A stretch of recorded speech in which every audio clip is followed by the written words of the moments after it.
Salut, on termine cette troisième semaine de quotidienne et aujourd'hui on est dimanche, on va parler d'organisation et je vais t'expliquer comment je m'organise pour sortir 2 vidéos par jour et une formation par semaine. Puisque actuellement c'est le rythme que j'ai, c'est-à-dire que je sors une formation par semaine, que ce soit sur la chaîne Superfan, soit sur la chaîne Gabriel Clément et je sors 2 vidéos par jour puisque sur la chaîne Gabriel Clément je fais une vidéo par jour depuis très longtemps maintenant et sur la chaîne Superfan actuellement je fais cette quotidienne. Alors la quotidienne c'est pas quelque chose qui va durer éternellement, encore une fois, hein, c'est vraiment quelque chose de ponctuel, voilà, en attendant pour le moment là, donc cette quotidienne au final, là j'ai fait le calcul, elle va durer, je crois que je dis pas de bêtises, 7 semaines, donc ça fait environ un petit peu moins de 50 quotidiennes, donc voilà, mais malgré tout, ça fait un certain rythme et je pense que pour beaucoup de personnes, il y a beaucoup de personnes qui se disent mais c'est un rythme, ça doit prendre un travail énorme et en fait je voudrais te montrer encore une fois que tout est une question d'organisation et surtout toute une question de régularité, de rythmique et que quand tu raisonnes de cette façon-là, en fait il y a tout qui devient possible. Donc on va en fait voir tout simplement qu'est-ce que je fais très concrètement, qu'est-ce que je fais pour sortir une formation par semaine et 2 vidéos par jour, comment je fais très exactement au quotidien, donc voilà, j'ai vraiment noté les choses. Tu vas voir que c'est loin d'être si énorme que ça, je vais te dire exactement tout le processus. Donc premièrement, il y a tout ce qui concerne l'aspect production, c'est-à-dire ce que je fais pour tourner les vidéos. Voilà, tourner les vidéos, tourner les formations. Donc en fait, ce que je fais, la majeure partie du temps, voilà, dans 95% du temps, ce que je fais, sauf s'il y a certains moments, par exemple, je rate pour une raison X ou Y, mais la plupart du temps, je rate pas. Donc normalement, c'est comme ça que je fonctionne. Ce que je fais en fait, c'est que je tourne un module de formation par jour et 2 vidéos par jour tous les jours. Voilà, c'est exactement ce que je fais, c'est-à-dire que du lundi au dimanche, c'est-à-dire tous les jours de la semaine, je me lève le matin et le matin, donc je tourne un module de formation. Donc voilà, un module de formation et 2 vidéos tous les jours. Donc en moyenne, ça me prend 1 heure. Alors ça peut varier un petit peu, des fois c'est moins d'1 heure, des fois plus d'une heure non, mais voilà, en moyenne c'est 1 heure. Donc c'est à dire que la façon dont j'ai découpé, c'est le module de formation environ, il dure 30 minutes et chaque vidéo dure 15 minutes en moyenne. C'est toujours plus ou moins le temps. Alors ça peut arriver que ce soit des vidéos qui soient un petit peu plus courtes, mais on va dire que voilà, globalement c'est 1 heure. Voilà, donc ça c'est la première chose. Donc c'est à dire que chaque matin en 1 heure, je tourne 30 minutes un module de formation, ensuite une vidéo de la chaîne Gabriel Clément, ensuite une vidéo de la chaîne Superfan. Donc 1 heure et la production, elle est faite. Ensuite, il y a évidemment l'aspect création. Alors l'aspect création, finalement, c'est assez simple. Moi, ce qui m'aide beaucoup, c'est que j'ai un calendrier de contenu. Voilà, ce calendrier de contenu, je l'avais déjà montré, il est là. C'est un calendrier, moi j'aime bien le faire sur papier. En fait, il reprend toute l'année, en fait, ce calendrier. Donc là, tu vois, c'est toute mon année 2022. Enfin, en général, je le fais jusqu'à la fin janvier. Donc là par exemple ce calendrier pour cette année il va jusqu'à fin janvier, c'est ça. Enfin, il s'arrête à la semaine du 6 au 12 février. Il y a 3 semaines 2023, il y a 3 semaines par page. Voilà, moi j'aime bien travailler sur sur un calendrier que je fais moi-même avec 3 semaines parce que je rate sur des choses. Enfin, il y a pas mal de choses qui sont notées, dénotées, etc. Donc voilà, c'est un petit peu la façon dont je travaille. Et en fait ce qui se passe, c'est que ce calendrier, chaque semaine est thématisé. Chaque semaine est thématisée, alors pas forcément toutes les vidéos de la semaine, mais il y a une partie des vidéos de la semaine qui sont thématisées sur une sous-thématique en particulier. Et donc ça m'aide beaucoup à créer. Voilà, donc je sais que une semaine je parle de ça, une semaine je parle de ça. Donc chaque semaine je prends vraiment une sous-thématique en particulier.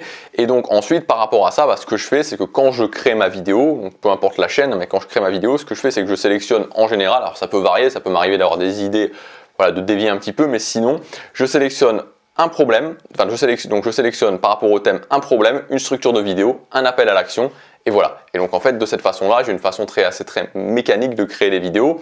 Le temps que ça me prend de créer une vidéo, ça peut prendre de 10 minutes jusqu'à 30 minutes maximum, ça dépend comment je suis inspiré.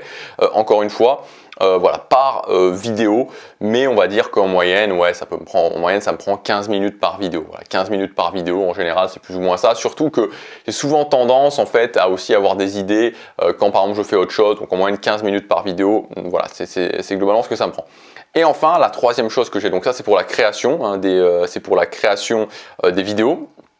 Et enfin, la troisième chose que je fais, c'est ce qui concerne le plan des formations, la préparation des mind maps. Donc en gros, c'est-à-dire que la formation, évidemment, il ne s'agit pas juste de la tourner, il faut aussi avoir l'idée de la formation, il faut aussi faire le plan de la formation et il faut aussi préparer la mind map des formations, donc préparer la mind map ou les PDF ou les PDF, etc. Donc en fait, ce qui se passe, c'est que, comme tu peux t'en rendre compte, vu que je tourne 7 jours par semaine, j'ai une session 7 jours par semaine, je tourne pas, je tourne une formation par jour, mais si je tourne une formation par jour tout le temps, alors ça peut m'arriver de le faire à certains moments, mais si je le fais tout le temps, je me retrouve avec beaucoup plus de formations, c'est-à-dire que si je fais ça, au final, je vais me retrouver à sortir, tu vois, des fois 2 formations par semaine, parce qu'en moyenne, mes formations, elles font 3 à 4 modules. Donc, en fait, quand j'ai terminé une formation, ensuite, ce que je fais, c'est que pendant ces 30 minutes de tournage, pendant ces 30 minutes allouées au tournage, en fait, je prépare. Donc, je prépare à la fois le plan de la formation, à la fois ce qui concerne aussi la mind map, à la fois aussi les éléments qui peuvent être les éléments de lancement de la formation. Voilà. Et donc de cette façon-là, j'alterne. Il y a simplement en fait vraiment les idées pures de formation qui là sont dans un processus à part. Voilà, un processus qui est à part, qui est en dehors, vraiment le fait d'avoir vraiment purement l'idée de la formation, donc vraiment le concept de la formation. Donc voilà, donc on va dire que globalement, la routine que je fais, donc qui comprend à la fois le plan des formations, la préparation des formations, le tournage des formations, le lancement des formations et l'idée des vidéos et la production des vidéos, ça me prend, on va dire, 2 heures, voilà, au maximum 2 heures à 2 heures et demie maximum par jour. Voilà, 2 heures à 2 heures et demie par jour. Voilà, donc finalement, c'est pas si énorme que ça quand tu regardes bien. Voilà, c'est pas si énorme que ça en fait. Voilà, très concrètement, c'est pas si énorme que ça. Le seul truc, c'est que c'est régulier et que évidemment, si tu le fais pas régulièrement, là, c'est là où ça prend des proportions, ça devient complètement fou. Mais en le faisant d'une façon régulière, voilà, il n'y a pas vraiment de problème par rapport à ça. Donc encore une fois, voilà, ce que je voudrais vraiment te rappeler, c'est que la base d'une organisation, la base d'une bonne organisation, c'est tout simplement qu'est-ce que je dois faire. Et ensuite, une fois que tu sais ce que tu dois faire, une fois que tu sais les différents éléments que tu dois faire, tu vas essayer de le mettre en place d'une façon la plus routinière, la plus rythmique possible. Parce que, comme je te l'ai dit, voilà, dans l'exemple que je te donne, si je commence à faire une liste de tâches en me disant je dois faire ça, et puis ensuite je dois faire ça, et puis ensuite je dois faire ça, et puis ensuite je dois faire ça, tu vois, ça va pas aller, tu vois, je vais m'épuiser moralement, je vais m'épuiser mentalement, je vais m'épuiser en termes d'énergie, ça va être trop compliqué. Donc en fait, en le faisant d'une façon routinière, tu as vraiment la masse de travail que tu dois faire, la masse des choses que tu dois faire, que tu découpes, que tu insères dans une organisation, et ensuite tu réfléchis plus, tu vois. Moi je réfléchis plus, voilà, je sais exactement ce que je dois faire à quel moment de la journée, je réfléchis plus, c'est routinier, donc c'est beaucoup plus reposant. Donc ça comprend évidemment qu'est-ce que je dois faire, l'intégrer, et ensuite, évidemment, au niveau de l'organisation aussi, mettre en place pour chaque action les meilleurs processus. Mais vraiment, moi, c'est ce que je t'invite à faire. Alors, moi, tu vois, c'est un truc que je fais actuellement. C'est pas quelque chose que je ferai tout au long de l'année. Voilà, pour différentes raisons, mais c'est pas quelque chose que je ferai tout au long de l'année. Mais tout ça pour te dire que même quelque chose où ça semble beaucoup, à partir du moment où tu le fais d'une façon rythmique, tu peux largement le faire. Et encore une fois, vraiment, ce que je t'invite à faire, c'est toujours te dire, il faut vraiment commencer petit, mais le faire d'une façon rythmique, c'est-à-dire le faire d'une façon régulière et augmenter petit à petit plutôt que de te dire voilà, je vais faire énormément tel ou tel jour de la journée, parce que quand tu travailles, quand ton organisation est vraiment sous forme de pic, en fait, que c'est pas vraiment, tu vois, c'est pas horizontal, c'est vraiment sous forme de pic à certains moments, il y a toujours, si tu dis par exemple, je bloque le samedi et je fais tout le samedi par exemple, moi c'est un truc que je peux pas faire, tu vois. Moi je te le dis franchement, je suis pas quelqu'un qui fait des choses d'une façon intense, et je sais que si je me retrouve devant une journée où j'ai énormément de choses à faire, je vais pas le faire, tu vois. Si par exemple je me disais, je sais pas moi, je tourne 7 vidéos d'affilée par exemple, j'ai déjà essayé de le faire, tu vois, mais je sais que ça me correspond pas, tu vois, ça fonctionne pas. Quand j'arrive le matin et que je me dis je vais tourner 7 vidéos, non, ça va pas, tu vois. Je préfère vraiment faire comme ça un petit peu tous les jours à mon rythme, et au fur et à mesure du temps, je suis capable d'en faire plus quotidiennement, ou en tout cas d'une façon rythmique. Voilà ce que je voulais dire pour cette vidéo. Alors voilà, c'était pas une vidéo où on apprenait vraiment des choses, mais c'était pour terminer cette semaine et pour encore une fois te montrer voilà que en tout cas pour moi ce qu'il faut faire pour pouvoir mettre en place une bonne organisation et pour pouvoir faire les choses que tu dois faire. Voilà pour cette vidéo, je te dis à demain pour la prochaine quotidienne. Salut!